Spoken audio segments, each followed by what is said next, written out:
أكد نائب رئيس مجلس الوزراء القطري ووزير الطاقة والصناعة السابق عبد الله بن حمد العطية أن دولة قطر مستعدة للتعايش والتعامل مع كافة احتمالات الأزمة الخليجية والحصار المفروض عليها، مشيرا في نفس الوقت إلى أمله بنجاح جهود الوساطة الكويتية التي يقودها أمير دولة الكويت الشيخ صباح الأحمد الجابر الصباح.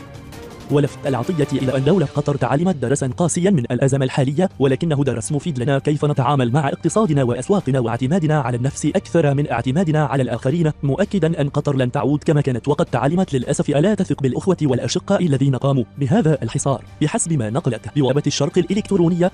وحول تأثير الأزمة على مجلس التعاون الخليجي قال العطية: نحن أسسنا مجلس التعاون في عام 1981 وفي نظري الشخصي أعتبر مجلس التعاون منتهيا.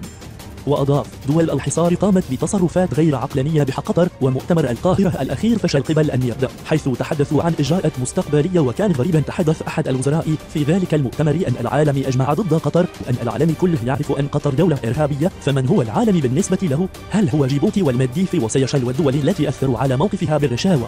وأضاف: هناك مسؤولون مهمون في هذه الدول تواصلوا معي وأعلنوا رفضهم قرارات المقاطعة قائلين اسمحوا لنا ونحن لا نريد أن نحرج هؤلاء. واستغرب العطية القرارات التي اتخذتها دول الحصار بمقاطعة قطر اقتصاديا وبريا وجويا وبحريا، وصفا إياها بالقرارات العجيبة والانتقائية، وقال: الإمارات لم تقاطع الغاز القطري إلى الآن. لماذا؟ لأن 30% من إنتاجها للكهرباء يعتمد على الغاز القطري، فهم يقاطعون وفق رغباتهم وما يهمهم.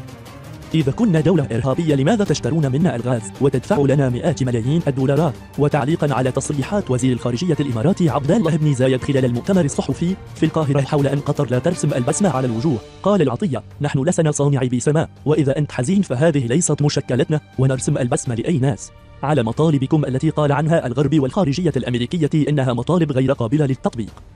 ولفت العطية إلى تصريحات وزير خارجية البحرين الذي كل الاتهامات لحركة الإخوان المسلمين وهد بمعاقبتها، وقال العطية: الإخوان موجودون في البحرين ولديهم جريدة النبأ التي ردت على وزير الخارجية وانتقدت موقفه، وأرجو ألا يتعرضوا للسجون وألا يتم إغلاق هذه الجريدة. ولا ننسى أن هذه الحركة وقفت مع حكومة البحرين ضد ما حصل من جهات أخرى خلال الاضطرابات الأخيرة في البحرين. وأضاف: من المحزن أن نرى وزير الخارجية السعودي عادل الجبيري في مؤتمر القاهرة في آخر الصف، فدور المملكة العربية السعودية أكبر من هذا الدور.